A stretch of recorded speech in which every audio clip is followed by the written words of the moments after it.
Okay, I just read about fara 7B, and honestly, it's a game changer in the AI space.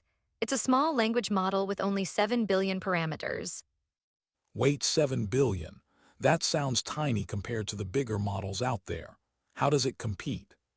Exactly, it's designed for computer tasks, which means it operates visually like a human using a mouse and keyboard. That's pretty cool. So, it doesn't just spit out text but actually interacts with web pages directly. Right, it scrolls, types, and clicks based on predictions. I mean, that's a huge leap in usability.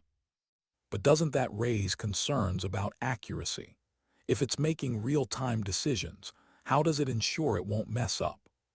Good point. The model's trained with a synthetic data pipeline from the Magentic One framework, covering a lot of scenarios.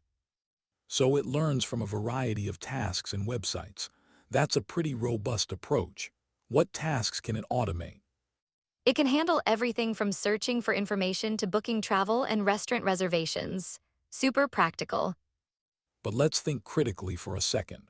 What if it encounters an unusual task? Can it still adapt? That's where the training comes in.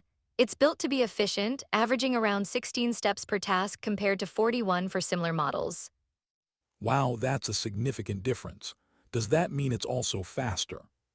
Yes, plus, since it can be deployed on devices, it improves privacy since user data stays local. So it's not just about speed, but also about keeping user data safe. That's a huge selling point. Definitely, but I wonder with all these capabilities, what are the limitations? Can it handle complex, multi-step tasks?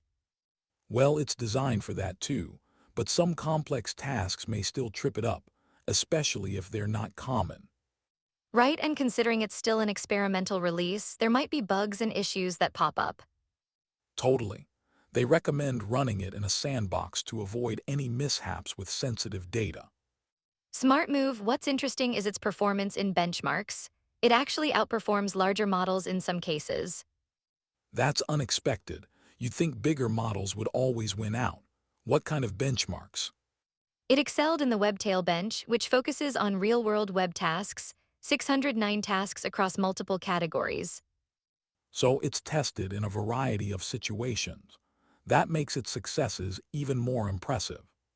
Exactly, and fara 7B scored higher than many other models in single and multi-step tasks. That's a solid indicator of its practical utility. But what about user experience? Is it intuitive to use? From what I gather, the interface mimics human interaction, so it should be pretty straightforward. That sounds user-friendly, but I wonder if there's a learning curve for new users. There might be, especially since it's a new approach. Users may need to adjust to how it thinks. Exactly. But hey, if it saves time and effort, it could be worth it in the long run. Definitely, and it's fascinating how it's challenging our ideas of what AI can do. For sure. But I think we should keep an eye on how it evolves and addresses its limitations. Agreed, so what do you think is the most surprising aspect of fara 7B? Honestly, the visual operation aspect. It's like giving AI a set of hands to use the web. Right, it's such a compelling shift. I can't wait to see where this technology leads us next. And the implications for privacy and speed in our daily tasks are huge. It's definitely something to watch. Absolutely, it's like we're just scratching the surface of AI's potential in everyday tasks. Definitely. I'm excited to see how it'll shape the future of user interfaces. Exactly, so for anyone listening, what are your thoughts on how fara 7B could impact your daily tech use? And what limitations do you think need addressing before it becomes mainstream? Let's keep this conversation going because the future is bright with these kinds of innovations.